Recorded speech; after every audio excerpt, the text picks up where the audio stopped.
Hi friend, నమస్తే, బాగున్నారా? Welcome back మన యూట్యూబ్ ఛానల్ కువైట్ కుర్రాడు. ప్రజెంట్ రంజాన్ నడుస్తుంది కదా. అసలు ఈ రంజాన్లో కువైట్లో డ్రైవర్లకి, ఇంట్లో పనిచేసే వాళ్ళందరికీ కూడా చాలా చాలా హెవీ వర్క్ ఉంటుంది. ఆ హెవీ వర్క్తో పాటు ఇప్పుడు ఇంకా హెవీ వర్క్ అనమాట. గత 3 రోజులుగా కువైట్లో వర్షం అయితే కురుస్తుంది. దాని గురించి టెర్రస్ పైన నీళ్ళు అనేవి నిలిచిపోయినాయి. ఆ నీళ్లు మొత్తం కూడా కిందకి తోయమని, క్లీన్ చేయమని నన్ను అయితే టెర్రస్ పైకి అయితే పంపించారు. బిల్డింగ్ లోపల నుంచి టెర్రస్ పైకి వెళ్ళడానికి డోర్ అయితే ఉంది. డోర్ ఓపెన్ చేసాను చూడండి, రేకు డోరు. అబ్బా, చాలా గలీజ్గా ఉందండి మొత్తం టెర్రస్ అయితే. ఈ టెర్రస్ మొత్తం స్లాబ్ వేసిన కాడి నుంచి అసలు ఒకసారి కూడా తుడవనట్లేదు. చూడండి ఎలా ఉందో మొత్తం కూడాను. అంతా వెరైటీగా ఉంది, స్టెప్పులుగాను. అబ్బా చూడండి ఫ్రెండ్, వాతావరణం మొత్తం కూడా ఎలా ఉందో. మొత్తం మబ్బులు. చాలా భారీ వర్షం అయితే కురిసేటట్టు అనిపిస్తుంది ఆ మబ్బులు చూస్తుంటేనే. మొత్తానికైతే టెర్రస్ పైన అయితే ఇలా ఉంది. ఆల్మోస్ట్ నీళ్ళు వెళ్ళిపోయినాయి. ఇంకా అక్కడ కొన్ని ఉన్నాయి. చూద్దాం ఎంత ఎలా ఉందో చూడండి. మొత్తం కూడాను లేవు, ఆల్మోస్ట్ లేవు, ఇక్కడ వెళ్ళిపోయినాయి. ఇక్కడ కొంచెం పల్లంగా బాగానే వేశారు స్లోప్ అనేది. దాని గురించి వాటర్ ఇక్కడైతే నిలవలేదు. అసలు చూడండి ఎలా ఉందో. ఇక్కడ ఏదో టైల్స్ వేశారు కదా, చూడండి. ఇది ఫ్లోర్ టైల్ ఏదో వేశారు మొత్తానికి పైన. చాలా గరుగ్గా ఉంది, నడుస్తున్నా కూడాను. టైల్స్ వేశారు మళ్ళీ దీని మీద, స్లాబ్ మీద టైల్స్ ఏదో వేశారు చూడండి. స్టెప్పులు కింద ఉంది. ఇదొక స్టేజు మళ్ళీ ఇలాగా స్లోపు చూడండి ఎలా ఉన్నాయి. ఎక్కడైతే నీళ్ళు నిలిచిపోయినాయి, ఎక్కడైతే వెళ్ళలేదు. ఇవి అయితే క్లీన్ చేయాలి మొత్తం కూడా. మనం ఇంటికాడ ఎలా ఉంటుంది, స్లాబ్ పైన టెర్రస్ పైన నీళ్ళు వెళ్ళిపోవడానికి పైపులు పెడతారు కదా, లాస్ట్లో గోడ వారంటాను, అలాగే ఉన్నాయి పైపులు. అట్లో తోసేయాలి నీళ్ళు అనేవి. చూడండి టెర్రస్ పైన ఎలా ఉంది. నేను అక్కడి నుంచి వచ్చాను లోపలికి, బయటికి. మబ్బులు మాత్రం చాలా ఉన్నాయి. వర్షం వచ్చేటట్టు ఉంది. మళ్ళీ నేను క్లీన్ చేసినా కూడా మళ్ళీ వర్షం అయితే కురిసేటట్టే ఉంది. మొత్తానికైతే ఇది ఫ్రెండ్, ఎలా ఉంది ఏంటి కామెంట్ అయితే చేయండి.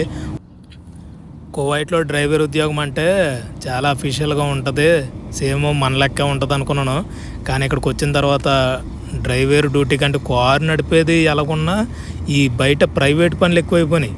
ఇంట్లో పనులు, తుడిసే పనులు, క్లీనింగ్ చేసే పనులు, మొత్తం ఎలక్ట్రికల్ పనులు, ప్లంబింగ్ పనులు, ఏది రిపేర్ వచ్చినా కూడా ఇక నేనే చేయవలసి వస్తుంది. తప్పదు, ఇంకేం చేస్తాం. ఇలా నేర్పిస్తారు. కొన్ని మనం చేయము అని చెప్పినా కూడా కొంచెం కోపపడతారు, ఇక సిరాకుతో కొడతారు. దాని మీద ఇంకేంటంటే ఇక వచ్చాం కదా, ఇంకా ఏం పని చెప్తే పని చేయాలి. మొత్తానికైతే నన్ను ఈ నీళ్ళు అయితే క్లీన్ చేయమన్నారు. నీళ్ళు క్లీన్ చేతకైతే వచ్చాను తోయడానికి. చూడండి ఎలా ఉన్నాయో. స్లోపు సరిగ్గా పెట్టలేదు. ఇలా స్లాబ్ అంతా కూడా వెరైటీగా ఉంది. చూడండి ఏంటయ్యి అసలు. ఇది స్లాబ్ అనుకుంటున్నారా, కింద ఏమన్నా ఫ్లోర్ అనుకుంటున్నారా, ఏం అర్థం అవ్వలేదు. మొత్తం ఎక్కడికక్కడ అసలు ఎత్తు పల్లాల కింద ఉంది మొత్తం. ఇదిగోండి మళ్ళీ ఆ నీళ్ళు తోతున్నాను. ఏదో టీవీ రావట్లేదంట, మసక వస్తుందంట, వర్షం పడింది కదా. ఇది రిసీవరు, మన కేబుల్ ఆపరేటర్లకి బాగా తెలుస్తుంది. ఇది ఈ డిస్లకి కనెక్టర్ అన్నమాట. ఇది చూడండి, ఆ రిసీవర్ అనేది మొత్తం నీళ్ళు వెళ్ళిపోయి బాగా రావట్లేదు టీవీ. అది కూడా చూడు సార్ అంటున్నాడు. మళ్ళీ మొత్తం ఇవన్నీ సెట్ చేశాను. అసలు ఎన్ని ఏసీలు ఉంటాయో లెక్కెడదామో. 1 2 3 అన్నీ కూడా పానాసోనిక్ ఉన్నాయి. కొన్ని కంపెనీలు, వేరే కంపెనీలు ఉన్నాయి. మొత్తం 3 కదా ఇవి. ఇక్కడ 3 ఉన్నాయి. అదొకటి 4 AUX అని ఉంది. ఇదొక కంపెనీ. మొత్తం 4 ఏసీలు. ఈ 4 అవి 3 మొత్తం 7. 4 5 6 7 ఇక్కడ 3 ఉన్నాయి చూడండి. అదొకటి 7 8, ఇదొకటి 9. అక్కడ ఎన్ని ఉన్నాయి, 2 కదండి, 3 ఉన్నాయి. 9 10 11 12 చూడండి. ఈ 3 ఏసీలు.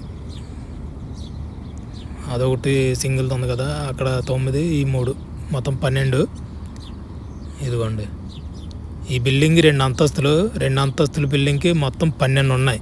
ఇవి కాక మళ్ళీ వంటగదిలో కొన్ని ఏసీలు ఉంటాయి, ఇంకా కొన్ని పక్కన రూమ్లు ఉన్నాయి. వాటికి కొన్ని ఏసీలు ఉన్నాయి. దగ్గరగా 15 ఏసీలు. మన ఇంటి దగ్గర అయితే ఒక ఏసీ పెట్టుకోవడానికే తల్లాడిపోతాము. ఇక్కడ చూడండి, ఒక్క ఇంటికే దగ్గరగా చిన్నది పైగా ఇది.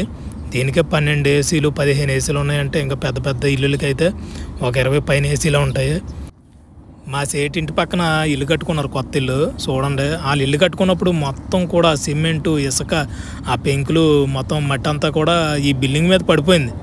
ఇక అయినా కూడా అసలు ఏమనలేదు.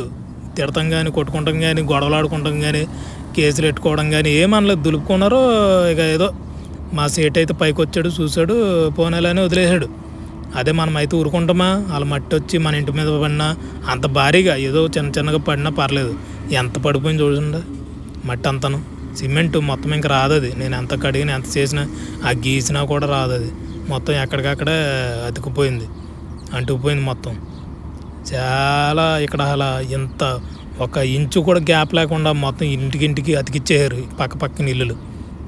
గోడలు కూడా కట్టుకోరు. ఇంకా వాళ్ళ ఇల్లు పక్కన ఇల్లే గోడ అనమాట. మొత్తానికి అయితే నీళ్ళు అయితే తోడుతున్నాను. మొత్తం ఆ ఓలు పైకెట్టేసాడు. అన్ని గొతుకులు ఏందో మరి. ఇక్కడ చూడండి, ఎత్తు పల్లాల కింద ఉంది స్లాపు. మొత్తం వెరైటీగా ఉంది ఇక్కడ స్లాప్ అనేది. అయ్యయ్యో, ఇప్పుడే పైన అంతా కూడా నీట్గా క్లీన్ చేసి మొత్తం నీళ్ళన్నీ కూడా కింద తోసి వచ్చాను. మళ్ళీ ఇప్పుడైతే వర్షం అయితే స్టార్ట్ అయిపోయింది. చూడండి, అబ్బా ఏందిరా బాబు అనుకుంటానే ఉన్నాను వర్షం వచ్చేద్దని. అయినా కూడా మా సీట్ అయితే మళ్ళీ వెళ్ళి క్లీన్ చేయమన్నాడు. మొత్తానికైతే వర్షం అయితే స్టార్ట్ అయింది. నాకైతే ఇక్కడ మా సీట్ ఇంటికాడ, మా మేడం ఇంటికాడ అయితే రూమ్ లేదు. బయట ఎక్కడో రూము అలా చుట్టాల ఇంటికాడ అయితే ఇచ్చారు రూమ్ అనేది.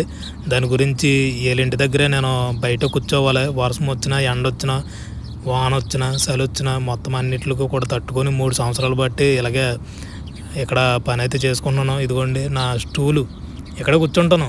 గాలి తుఫాన్లు వచ్చినా, ఎండ వచ్చినా, వరద వచ్చినా, అసలు ఏమొచ్చినా కూడా దివానీలో కూర్చోమంటాం కానీ, కార్లో కూర్చుంటాం కానీ అవి ఏం చేయరు.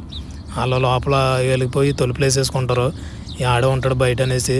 మొత్తానికైతే నా బయట రూమ్ అనమాట ఇది, నేను కూర్చునే ప్లేసు. చూడండి ఎలా ఉందో. వర్షం అయితే మెల్లిగా స్టార్ట్ అయిపోయింది. దగ్గరికి ఇప్పుడు టైం వచ్చేసి 7:30 అవుతుందండి. నేను 10:30, 11 వరకు, ఆల్మోస్ట్ 12 నాకు అవుతుంది. ఇప్పుడు రంజాన్ ఉంది కాబట్టి 12 వరకు కూడా నేను రూమ్కి వెళ్ళకూడదు. ఎందుకంటే దూరం. మళ్ళీ వీళ్ళు ఫోన్ చేసి లేట్గా వచ్చేస్తానేమోనని ఇంకా వెళ్ళనివ్వరు.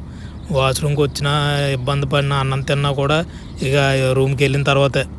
అప్పుడు దాకా ఇంకెక్కడ ఉండాలి. చూడండి ఎలా ఉందో వాతావరణం. ఇప్పుడు టైం వచ్చేసి 7:30 అవుతుంది. వీళ్ళు బయటికి వెళ్తే కనుక, మేడమ్స్ బయటికి వెళ్తే కనుక 8:30 అయితే అవుతుంది. ఇక అప్పటి వరకు కూడా ఇక్కడే ఉంటాను వెయిటింగు. ఇంకా వాళ్ళు ఎక్కడికి బయటికి వెళ్ళకపోయినా కూడా 11 అయినా 12 అయినా కూడా రంజాన్ ఉంది కాబట్టి ఇక్కడే ఉండాలి. కనీసం లోపలికి వెళ్ళి దివానీలో కూర్చొని, కార్లో కూర్చొని కానీ అనరు. గత 3 సంవత్సరాలు బట్టి కూడా ఇలాగే ఉన్నాను. ఎందుకనేసి అంటే మనం పని కోసం వచ్చాం కాబట్టి ఇక్కడ పరిస్థితులు ఎలాగున్నా కూడా, కష్టం ఉన్నా కూడా ఇష్టంగా చేసుకుంటున్నాను. అంతే తప్ప ఇక్కడ నాకు అంత కంఫర్టబుల్గా ఏమీ లేదు పనిలో. నేను ఇంకేంటంటే వచ్చాం కాబట్టి చేసుకుని వెళ్ళిపోవాలి, తప్పదనేసి ఉన్నాను. కానీ మరో స్పెషల్ బ్లాగ్తో మళ్ళీ మీ ముందుకు వస్తాను. ఎలా బాయ్, జై హింద్.